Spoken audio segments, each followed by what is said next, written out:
కోటలో ఏఆర్డీ స్వచ్ఛంద సేవా సంస్థ మరియు పర్యావరణ పరిరక్షణ యువజన సంఘ ఆధ్వర్యంలో తీర ప్రాంత దళితులు గిరిజనుల మత్స్యకారులతో జీవనోపాధులు పర్యావరణ పరిరక్షణ సమస్యలపై గురువారం ముఖాముఖి సమావేశం జరిగింది. ఈ సమావేశానికి ముఖ్య అతిథిగా డాక్టర్ పాసం సునీల్ కుమార్, రాష్ట్ర పర్యావరణ పరిరక్షణ management corporation chairman Polamreddy Dinesh రెడ్డిలు పాల్గొన్నారు. ముందుగా కోట షాదీ మంజిల్ ఆవరణంలో పర్యావరణ పరిరక్షణ కొరకు మొక్కలు నాటారు. ఈ సందర్భంగా వారు మాట్లాడుతూ తిరుపతి జిల్లాకు మంజూరైన 42 కోట్ల రూపాయలు డిఎంఎఫ్టీ నిధులతో తీర ప్రాంత గ్రామాల మౌలిక సదుపాయాల అభివృద్ధికి కృషి చేస్తామన్నారు.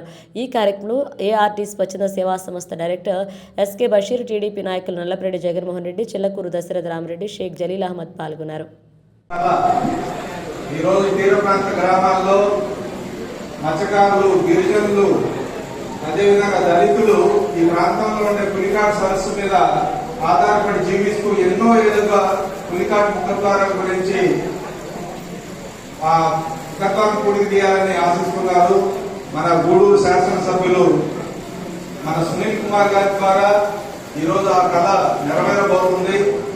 కూటమి ప్రభుత్వం 97 కోట్లు మంజూరు అదే మన బడ్జెట్ లో పెట్టడం మనందరి తరఫున హర్షధ్వానాలతో ఆయన ఈ సందర్భంగా సత్కరిస్తున్నాం.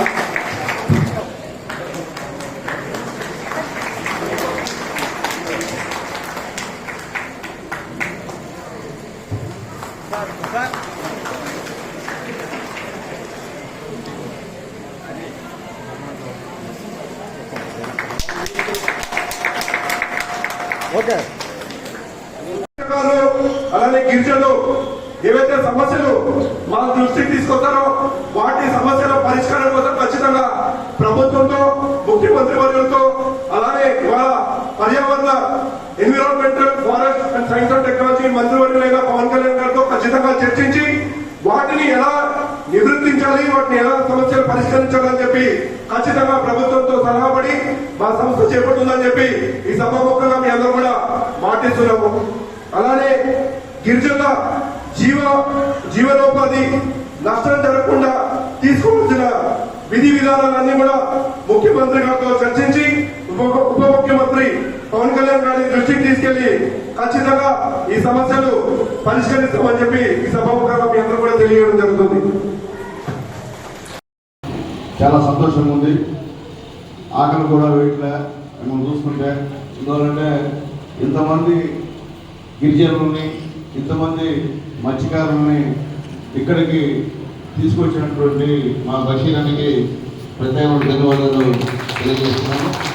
అలాగే ఈరోజు ఈ యొక్క సమావేశానికి హాజరైనటువంటి రాష్ట్ర ఎన్విరాన్మెంట్ కార్పొరేషన్ చైర్మన్ గారు, యువకులు, ఉత్సాహవంతులు, రాబోయే రోజుల్లో భవిష్యత్తు బ్రహ్మాండంగా ఉండాలని మనస్ఫూర్తిగా కోరుతూ ఆయన్ని ఊళ్ళూరికి ఆహ్వానించినందుకు అందరూ కూడా ధన్యవాదాలు తెలియజేస్తూ మా దినేష్ రెడ్డి గారికి మరొకసారి ధన్యవాదాలు తెలియజేస్తున్నాను. అలాగే పెద్దలు మా నాయకులు జగన్మోహన్ రెడ్డి గారికి ధన్యవాదాలు, అలాగే రెడ్డి గారికి ధన్యవాదాలు, భాస్కర్ రెడ్డి గారికి ధన్యవాదాలు. అలాగే నేను నుంచి కూడా ఈ కార్యక్రమంలో ప్రమాణంగా దగ్గర నుండి చూస్తున్నటువంటి మా జలీల్ అహ్మద్ గారికి ధన్యవాదాలు, అలాగే రాధవనికి ధన్యవాదాలు. అలాగే ముఖ్యంగా ఈ ప్రాంత ప్రజలతో ఎప్పటి నుంచో సంబంధం ఉంటూ ఇక్కడ పనిచేసి ఈరోజు మన దినేష్ గారి దగ్గర ఉన్నటువంటి మా వెంకటేశ్వరరావు గారికి కూడా ప్రత్యేకమైనటువంటి ధన్యవాదాలు.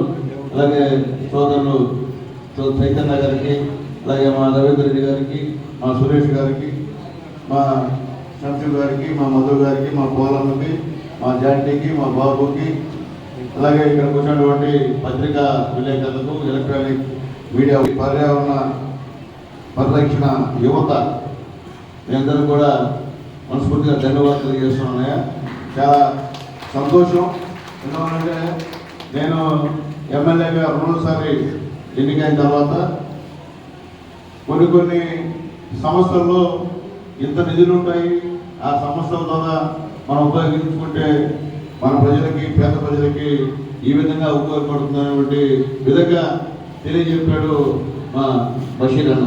ఇంటికి వచ్చి అయ్యా దాన్ని చెప్తున్నాను, ఇక్కడ మీకు మన గూడూరులో ఈ యొక్క మైనింగ్ బ్రహ్మాండంగా చేస్తున్నారు, దాని ద్వారా వసూలు చేసినటువంటి సెస్ అంతా దాదాపు 42 కోట్ల రూపాయలు ఈరోజు జిల్లా కలెక్టర్ గారి దగ్గర ఉంది. నిధుల్లో ఉన్నటువంటి దాదాపు 15 కోట్ల రూపాయలు కూడా తిరుపతికి ట్రాన్స్ఫర్ చేయించాము. ఖచ్చితంగా మీరు కలెక్టర్ గారితో మాట్లాడి అలాగే అధ్యక్షుల గారిని పిలుస్తున్నాం, పర్యావరణ సంస్థ అధ్యక్షుల గారిని పిలుస్తున్నాం. ఇతర సహాయ సంఘాలతో మీరు గూడూరులో ఉన్నటువంటి పేదవాళ్ళు గిరిజనులకి అలాగే మా మత్స్యకారులకి ఉపయోగించుకోమని చెప్పి, దళితులకి ఉపయోగించుకోమని చెప్పి ఒక మంచి ఐడియా ఇచ్చినందుకు మనస్ఫూర్తిగా ధన్యవాదాలు తెలియజేస్తున్నాను. ఇప్పుడే మీకు సోదరులు దినేష్ రెడ్డి గారు మొత్తం ఆయన సంబంధించినటువంటి ఆ యొక్క దాంట్లో ఏ పనులు మేము చేయగలుగుతామో చెప్పారు. అలాగే ఆయన గెలిచిన తర్వాత మొట్టమొదటిగా మన గూడూరుకి రావడం కూడా చాలా సంతోషం. ఎందువల్లంటే ఆయన ఏమి సామాన్యమైనటువంటి పదవి కాదు. ఈరోజు ఈ రాష్ట్రంలో ఏ ఫ్యాక్టరీ పెట్టాలన్నా ఎవరేం చేయాలన్నా అందరూ ఆయన దగ్గర పోయి ఆయనతో మాట్లాడి ఖచ్చితంగా పర్మిషన్ పొందాల్సిందే. ఎవరైనా కావచ్చు, ఎంత పెద్ద కోటేశ్వరుడైనా కావచ్చు. కాబట్టి ఈరోజు రొయ్యలు కొట్టు పెడతాం ఇక్కడ. ఎప్పుడైనా వెళ్ళి మా దినేష్ రెడ్డి గారి ఆధ్వర్యంలో అక్కడ వాళ్ళందరినీ కూడా పర్యవేక్షించి అక్కడ ఏదన్నా ఇబ్బందికర వాతావరణం అంటే వాటిని సీజ్ చేసే అధికారం కూడా మా దినేష్ రెడ్డి గారి ఉందని చెప్పి నేను తెలియజేస్తున్నా. ఒక రొయ్యల ఫ్యాక్టరీ కాదు, ఇక్కడ మా గూడూరులో చాలా ఇండస్ట్రీస్ ఉన్నాయి సార్. దాని పేరు అంతా కూడా మీకు ప్రత్యేకమైనటువంటి పవర్ ఉందని చెప్పి మేము తెలియజేస్తున్నాం సార్. మీకు తెలుసు అది. కానీ అటువంటి దాన్ని మీకు ఇచ్చినందుకు మా నాయకులు నారా చంద్రబాబు నాయుడు గారికి, పవన్ కళ్యాణ్ గారికి మనస్ఫూర్తిగా ధన్యవాదాలు తెలియజేస్తున్నాం సార్. అట్లాగే ముఖ్యంగా ఇప్పుడే చెప్పాడు అబ్బాయి, వల్లిపేట అబ్బాయి ఏం చెప్పాడంటే